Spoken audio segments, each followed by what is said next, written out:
بسم اللہ الرحمن الرحیم۔ السلام علیکم۔ گزشتہ روز میں نے اپنے روزنامہ جنگ کے آرٹیکل میں عمران خان کو تشبیہ دی تھی اشرف غنی سے،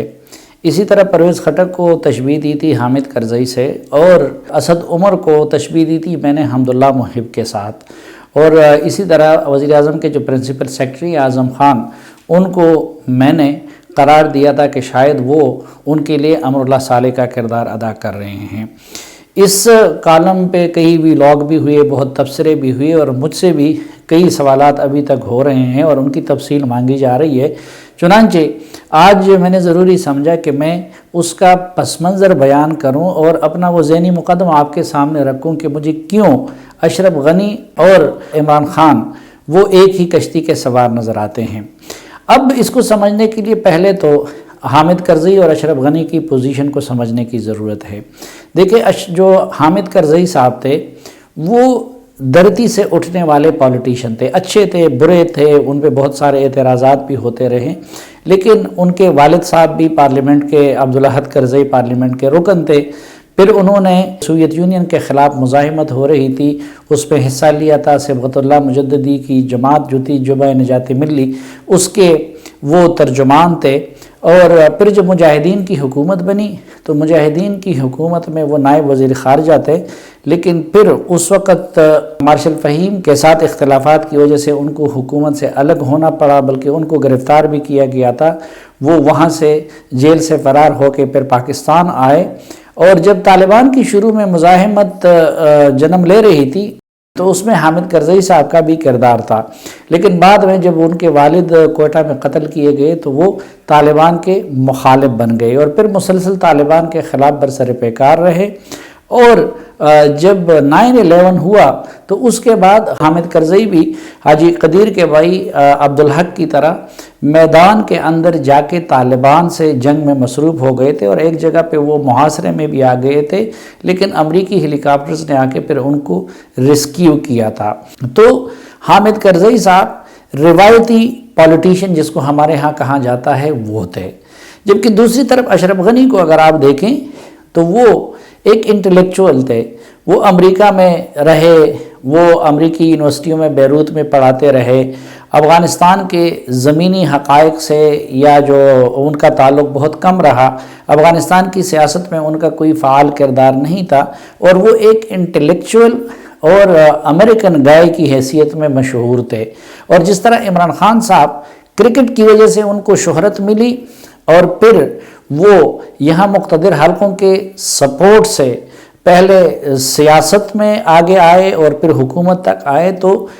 اسی طرح اشرف غنی صاحب بھی امریکن سپورٹ سے اور ایک انٹلیکچوئل کی حیثیت سے ان کی پہچان تھی۔ زلمہ خلیلزاد وغیرہ کے لوگ جیسے لوگوں کے ساتھ ان کی دوستیاں تھیں، تو وہ خالصتاً ان کی انٹری افغانستان کی پالیٹکس میں امریکن بیکنگ سے ہوئی، اور وہ شروع میں حامد کرزئی کی کابینہ میں فائنانس منسٹر تھے۔ منسٹری سے فراغت کے بعد ان کو کابل یونیورسٹی کا وائس چانسلر بنا دیا گیا۔ اچھا، جس طرح یہاں پہ عمران خان صاحب کو مسٹر کلین قرار دیا جاتا رہا، تو صدر بننے کے دن تک اشرف غنی صاحب کو بھی مسٹر کلین قرار دیا جاتا رہا، حالانکہ وہ فائنانس منسٹر بھی رہے تھے۔ جبکہ اس کے برعکس حامد کرزئی صاحب کے بھائیوں کے بارے میں کرپشن کے الزامات لگتے رہے، خود ان کے بارے میں بھی طرح طرح کے الزامات لگتے رہے۔ پھر ایک اور مشابہت یہ تھی کہ اشرف غنی صاحب نے اپنے آپ کو یوتھ میں پاپولر کیا تھا، اور سوشل میڈیا پہ بھی وہ بہت پاپولر تھے، اور سوشل میڈیا کا خود بھی استعمال کرتے تھے، اور انہوں نے ان کے سیٹ اپ بھی بنائے ہوئے تھے، اور جو غیر ممالک میں اور یورپ میں اور امریکہ میں اور یہاں پہ مقیم جو افغان یوتھ ہیں ان میں وہ حد درجہ مقبول تھے۔ جبکہ اس کے برعکس حامد کرزئی صاحب وہ نواز شریف اور زرداری کی طرح گراؤنڈ پالیٹکس پہ یقین رکھتے تھے۔ جب وہ صدر بنے تو انہوں نے یہ دیکھا کہ کس کی کہاں پہ کیا حیثیت ہے۔ مثلا انہوں نے استاد سیاب جو ایک سوار لارڈ تھے ان کو بھی ساتھ ملا لیا، انہوں نے برہان الدین ربانی کو بھی ساتھ ملا لیا جو ایکس مجاہدین لیڈر تھے، انہوں نے رشید دوستم کو بھی ساتھ ملا لیا، انہوں نے پھر جو کچھ مذہبی شخصیات تھی ان کو بھی ساتھ ملا لیا۔ مثلا صبغت اللہ مجددی کو انہوں نے شروع میں شورا تفاہم کا سربراہ بنا دیا۔ تو وہ افغانستان کی سوسائٹی میں جس کی جو حیثیت تھی اس کی بنیاد پہ ان کے ساتھ ڈیل کرتے رہے اور ان کو ساتھ چلاتے رہے، اور آخری وقت تک ایک طرف انہوں نے اشرف غنی جیسے لوگوں کو ساتھ جوڑے رکھا تھا، دوسری طرف انہوں نے برہان الدین ربانی جیسے لوگوں کو ساتھ جوڑے رکھا تھا، اور تیسری طرف انہوں نے رشید دوستم جیسے لوگوں کو ساتھ جوڑے رکھا تھا، جبکہ اور اسی لیے وہ امریکہ کو بھی آنکھیں دکھایا کرتے تھے، اور انہوں نے امریکہ کی بھی مزاحمت کی، اور جب امریکیوں نے ان کو بائی پاس کر کے قطر مذاکرات کا آغاز کیا تو حامد کرزئی نے اس کو روکا اور قطر کے سفیر کو اپنے ملک سے نکال دیا، وہاں سے اپنے سفیر کو بلا لیا اور انہوں نے کہا کہ مجھے بائی پاس کر کے آپ یہ کام نہیں کر سکتے۔ جبکہ اس کے برعکس جو اشرف غنی صاحب تھے، اقتدار میں آنے کے بعد انہوں نے حمداللہ محب کو امریکہ سے بلا لیا، کسی دوسرے کو یورپ سے بلا لیا، کسی تیسرے کو تیسرے ملک سے بلا لیا، کسی این جی او نے ان کو پروپوز کر لیا، کسی کو امریکن نے پروپوز کر لیا، کسی کو کسی اور نے پروپوز کر لیا، اور انہوں نے یہ دعویٰ کیا کہ جی وہ کلین اور ٹیلنٹڈ لوگوں کی ایک ٹیم بنا رہے ہیں یا ان کے پاس وہ ٹیم ہے، لیکن جو گراؤنڈ پہ لوگ تھے وہ ان سے دور ہو گئے۔ حامد کرزئی ان کے مخالف تھے، عبداللہ ان کے مخالف تھے، رشید دوستم شروع میں ساتھ تھے، بعد میں وہ بھی مخالف ہوتے گئے، اور اسی لیے جب گراؤنڈ پہ وہ مضبوط نہیں تھے تو نہ وہ امریکیوں کو ریزسٹ کر سکے مثلا قطر معاہدے وغیرہ کے سلسلے میں، اور نہ وہ طالبان کی اسی طرح مزاحمت کر سکے جس طرح کے حامد کرزئی کیا کرتے تھے۔ پھر اگر آپ دونوں کا موازنہ کریں تو ہر کسی پہ واضح ہوتا ہے کہ حامد کرزئی ان کی بنسبت کافی کامیاب حکمران ثابت ہوئے۔ ان کو ملک انتہائی اجڑے ہوئے شکل میں ملا ہوا تھا، طالبان کا چھوڑا ہوا ملک تھا، جنگ زدہ ملک تھا، لیکن اس کے بعد دیکھیں انہوں نے ادارے بنا دیے،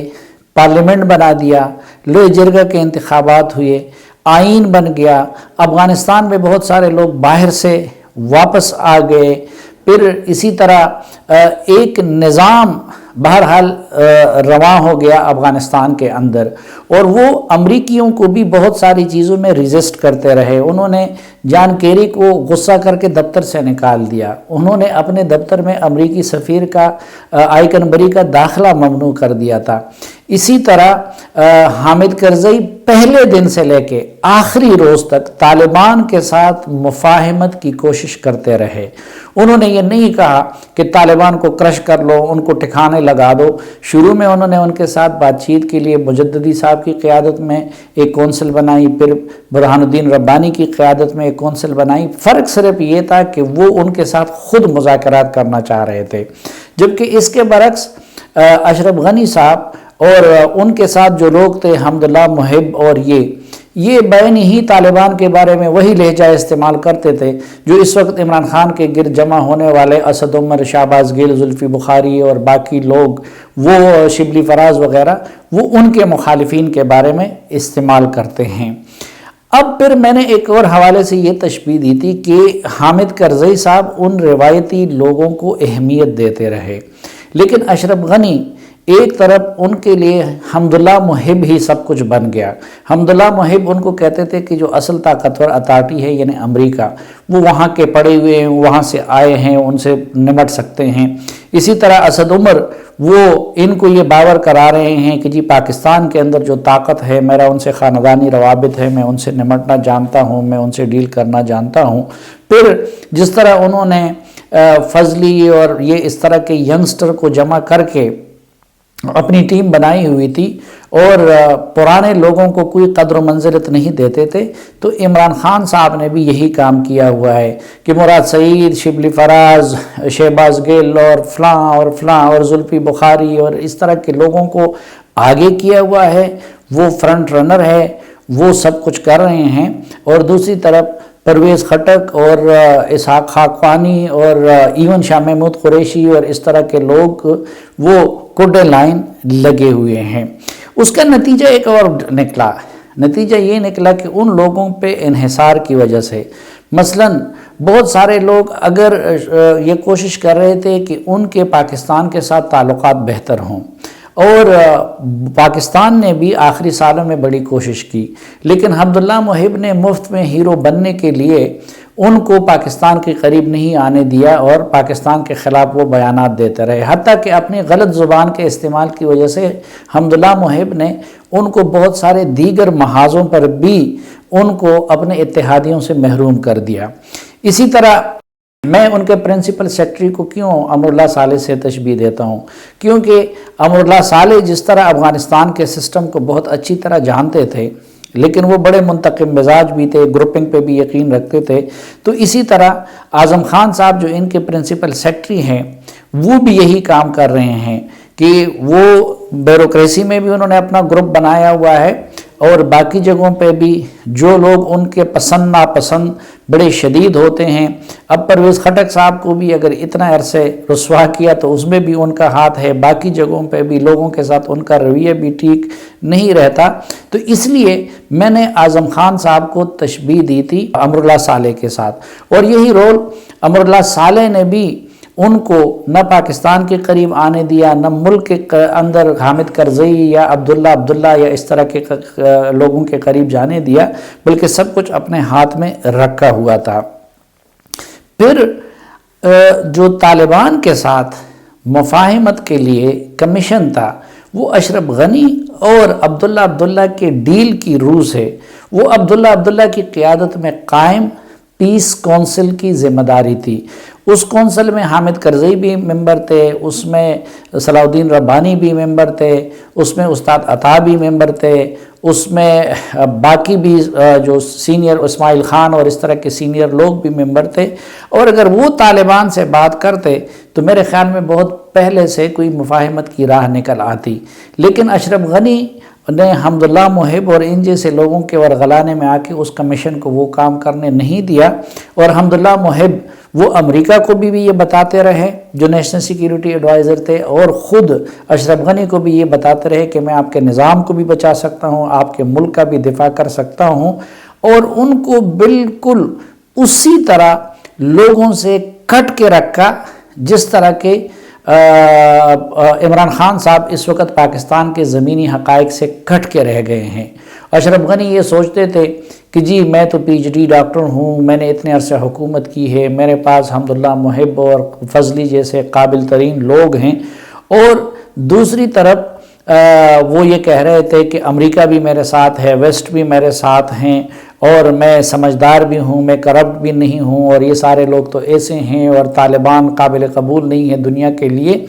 لیکن زمینی حقائق سے وہ بالکل کھٹے ہوئے تھے۔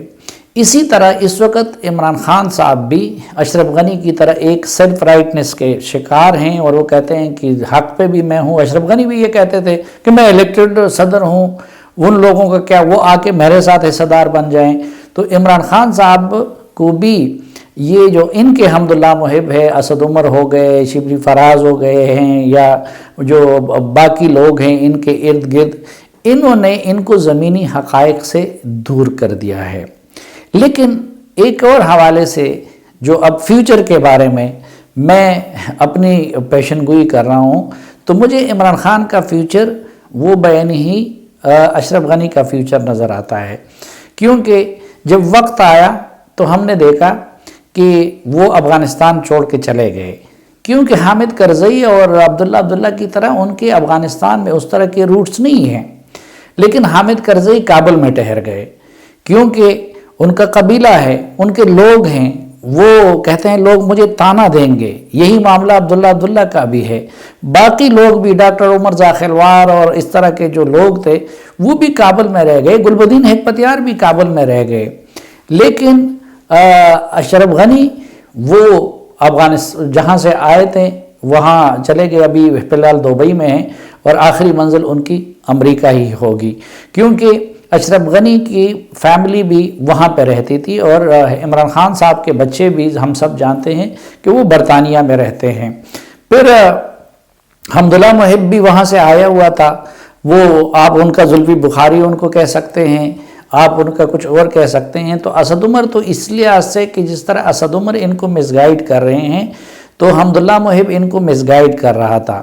لیکن دوسری طرف اس کی حیثیت زلفی بخاری اور شہباز گل جیسی تھی، کیونکہ وہ بھی باہر سے آئے ہوئے تھے۔ ابھی تک اشرف غنی صاحب وہ دبئی میں بیٹھے ہیں،